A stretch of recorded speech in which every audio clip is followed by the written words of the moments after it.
साथियों नमस्कार, मैं विनय स्वागत करता हूं आपका अपने YouTube channel our past and future पर।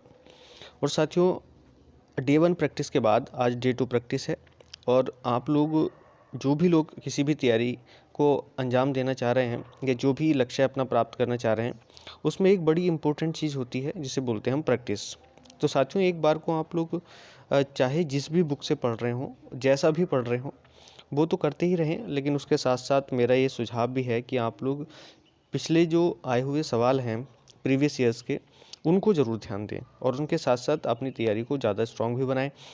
तो बस मैं इसी के साथ, ये मेरा छोटा सा प्रयास है आप लोगों की तैयारी में कि मैं कोशिश करूंगा कि अपनी इस प्रैक्टिस सीरीज़ को और भी मॉडिफाई करूं।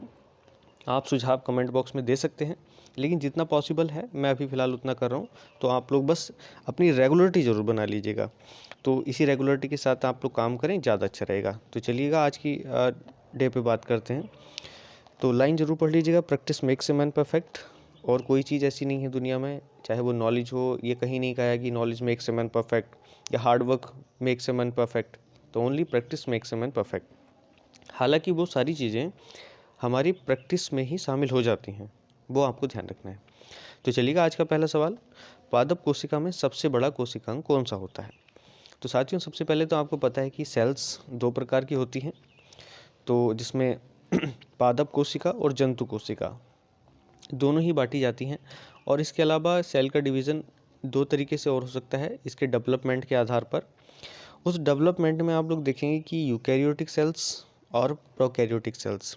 यूकैरियोटिक सेल्स वो होती हैं जो अंडर डेवलप्ड होती हैं, अभी पूरी तरीके से विकसित नहीं हुई होती हैं। और जो प्रोकैरियोटिक सेल्स होती हैं वो पूरी तरीके से डेवलप हो जाती हैं। तो जितने भी सेल थ्योरी जो बताती है, तो वो ये बताती है कि हमारे जो जीवित प्राणी हैं या जो भी जीवित चीज़ हैं, वो उनका शरीर का निर्माण या उनके शरीर की रचना छोटी छोटी सेल से मिलकर के होती है। तो सेल एक आधारभूत इकाई है जीवन की। तो वहीं पर कुछ, और वो सेल जो जिसकी हम बात कर रहे हैं, वो कई सेल के अंग से मिलकर के बनी होती है। मतलब सेल में भी कई सारे पार्ट्स होते हैं। तो उन्हीं पार्ट्स में से एक है पहला सवाल। दूसरा भी सवाल उसी पर बेस्ड है। तो कुछ कोशिकांग उसमें होते हैं और कुछ नहीं होते हैं। तो पादप कोशिका में सबसे बड़ा कोशिकांग कौन सा है? तो राइट आंसर इज प्लास्टिड्स।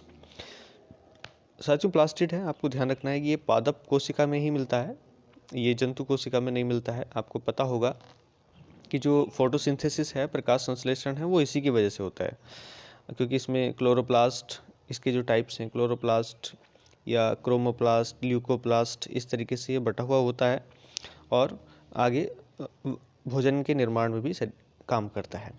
तो ये सबसे बड़ा पार्ट है पादप सेल का। द नेक्स्ट क्वेश्चन इज, आप देखेंगे कि जंतु कोशिका में सबसे बड़ा कोशिकांग कौन सा होता है? तो यहाँ पर आपने देखा है गैल्गी बॉडी या गोल्जी कॉय, ये भी कोशिकांग होता है। क्योंकि इसकी खोज कैमिलो गोल्जी ने की थी, इस वजह से इसको गोल्जिकाय भी बोलते हैं, ये गैल्गी बॉडी भी बोलते हैं। लेकिन साथियों, ये सब जगह सारी सेल्स में नहीं मिलता। मैं कुछ सेल्स आपको बता देता हूँ जहाँ पर इसका अभाव मिलता है। जैसे कुछ प्रकार की यूकैरियोटिक सेल्स हैं, उसमें ये नहीं मिलता। और हमारा जो जो भी स्तनधारी वर्ग है, जो भी मैमल्स होते हैं, तो उसमें जो रेड ब्लड सेल्स होती हैं, तो रेड ब्लड सेल्स में ये गैल्गी बॉडी नहीं मिलता है। बैक्टीरियाज होते हैं, उनमें नहीं मिलता है। और जो नील हरित शैवाल होते हैं, उसमें ये नहीं मिलता है। तो आपको ये पॉइंट भी साथ में ऐड कर लेने हैं अपनी तैयारी के। तो जो आपको याद है वो अच्छी बात है, जो याद नहीं है उसको आप अपनी तैयारी में बिल्कुल जोड़िएगा। अभी शुरुआत है, धीरे धीरे मैं इसका स्टैंडर्ड हैवी करता जाऊँगा, आप लोग बस जुड़े रहिएगा। नेक्स्ट क्वेश्चन है गुलाबी क्रांति, इसका संबंध किससे है? तो झींगा मछली। तो आप लोग देख सकते हैं कि इस प्रकार की बहुत सारी क्रांतियां हैं। जैसे आपको दिखेंगे कि सफ़ेद क्रांति दुग्ध उत्पादन से, मत्स्य पालन के लिए नीली क्रांति, और भूरी क्रांति। ये होमवर्क है, ये आप बता के लाना कि जो भूरी क्रांति है, ये भूरी क्रांति का संबंध किससे है, वो आप लोग कमेंट बॉक्स में भी लिखें। तो उससे और ज़्यादा अच्छा लगेगा कि आप लोग वर्क कर रहे हैं। नेक्स्ट सवाल, राष्ट्रीय ऊंट अनुसंधान केंद्र कहाँ स्थित है? तो very very important place, Bikaner, आप लोग देख सकते हैं। क्योंकि बीकानेर है राजस्थान में, आपको ध्यान रखना है। और राजस्थान में बीका नाम से एक राजा होते थे और उन्होंने ही इस नगर को बसाया, इस वजह से इसका नाम बीकानेर भी पड़ा। यहाँ पर आप देखेंगे कि एक रिसर्च इंस्टीट्यूशन भी है, अनुसंधान केंद्र भी है, और ये है राष्ट्रीय ऊँट अनुसंधान केंद्र, क्योंकि ऊँट को रेगिस्तान का जहाज भी कहा जाता है। तो इसका रिसर्च सेंटर आपका यहीं पर है, तो ये आपको देख लेना है। नेक्स्ट सवाल, क्लोरोफिल की संरचना के लिए कौन सा तत्व आवश्यक होता है? तो ये तो इतनी बार पूछ लिया गया है साथियों सवाल, कि आप लोगों का सवाल गलत ही नहीं होना चाहिए। तो आपको उसको ध्यान रखना है, ये है मैग्नीशियम, और इसको हम लोग अगर आइकन की फॉर्म में शो करें तो इसके कहते हैं हम लोग Mg। तो ये सारी चीज़ें आपको ध्यान रखनी है। चलिएगा, इसके बाद हम लोग चलते हैं दूसरे पेज पर। यहाँ पर देखते हैं कौन कौन से पॉइंट आपके लिए इम्पोर्टेंट है। ब्रेक इवन पॉइंट क्या होता है? इकोनॉमिक्स का टर्म है। ब्रेक इवन का मतलब ये होता है कि वो स्थिति जब कोई फर्म ना तो किसी लाभ में है और ना किसी नुकसान में हो, तो ये पॉइंट कहलाता है ब्रेक इवन पॉइंट। हालांकि अगर किसी भी कंपनी को लाभ होता है तो वो सरप्लस में आ जाती है, और अगर उसका लाभ कम होता है तो वो डेफिसिट में यानी कि घाटे में आ जाती है। लेकिन इसके बीच की पॉइंट है ब्रेक इवन पॉइंट, यानी कि इस स्थिति में कोई भी फर्म ना तो प्रॉफिट में होती है ना लॉस में। तो ये आपको ध्यान रखना है।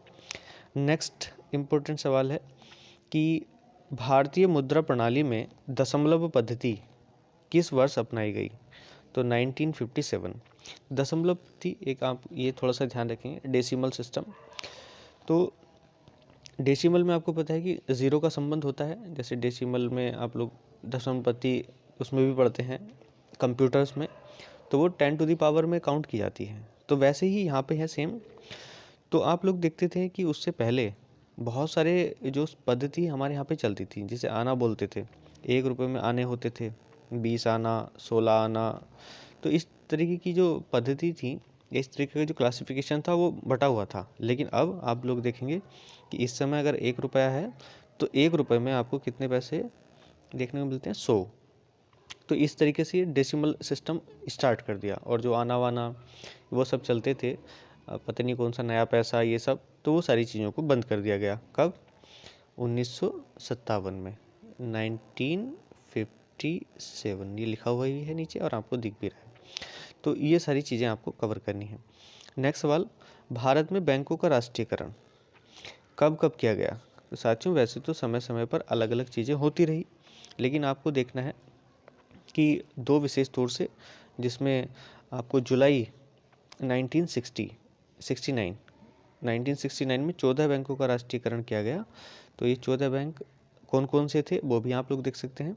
इन 14 बैंक में आपको ध्यान रखना है कि आरबीआई अगर शामिल था या नहीं था, ये आपको देखना है। और ऐसे ही अप्रैल 1980 में कितने बैंकों का राष्ट्रीयकरण किया गया? 6।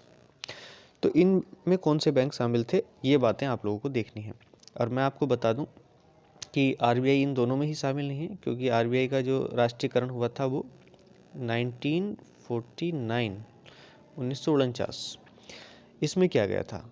तो आप लोग एक तरीके से ये अनुमान भी लगा सकते हैं कि 1949 से पहले जो आरबीआई था, भारत का आज केंद्रीय बैंक है, वो एक प्राइवेट बैंक था। तो चलिएगा, कोई बात नहीं, वो एक अलग बात थी। नेक्स्ट सवाल, राष्ट्रीय नियोजन में रोलिंग प्लान का अवधारणा लागू की गई।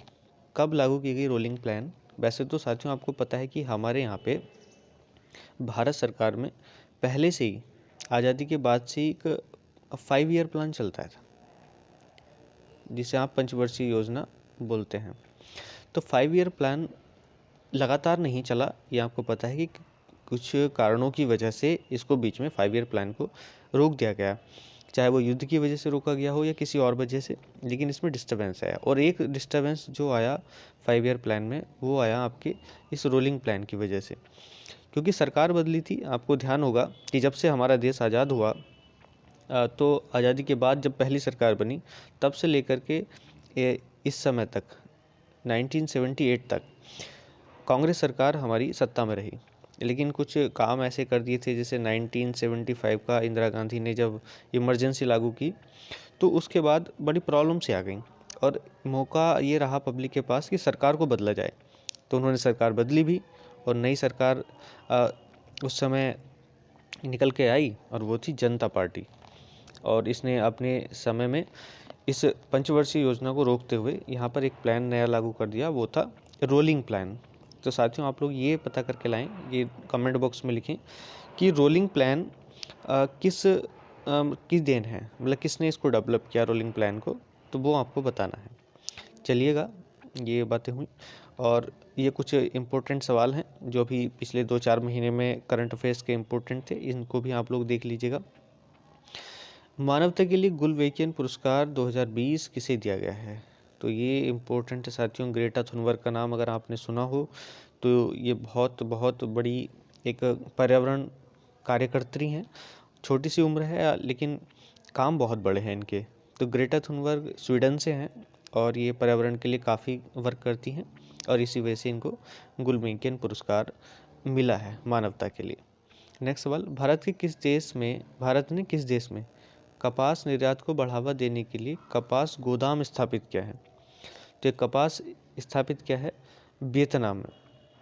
तो वियतनाम में ही एक यूँ कह लीजिएगा गोदाम इस्टेब्लिश किया और उसका उद्देश्य है कि कपास के निर्यात को थोड़ा सा बढ़ावा दिया जाए, क्योंकि भारत, आपको पता है कि भारत भी कपास का एक प्रमुख उत्पादक देश है। तो कपास होती है, तो आपके लिए यहाँ से भी एक सवाल है कि कपास का सबसे ज़्यादा उत्पादन भारत का कौन सा राज्य करता है, ये आपको बताना है। तो ये सारी बातें आपको देख लेनी है और कमेंट बॉक्स में लिख देनी है। और साथियों हाँ, सुझाव बिल्कुल आप लोग अपने कमेंट बॉक्स में लिख दें कि कैसे चेंज हो सकते हैं। नेक्स्ट, कोरोना वायरस को रोकने के लिए किस राज्य सरकार द्वारा टीम 11 का गठन किया गया? ये तो अपना उत्तर प्रदेश ही है। बहुत सारे काम किए उत्तर प्रदेश सरकार ने कोविड-19 को कंट्रोल करने के लिए, और वैसे तो पूरी सरकारों ने मिलकर के इसको काम किया, लेकिन फिर भी अपना उत्तर प्रदेश जैसा भी है उसमें भी इसने वर्क किया।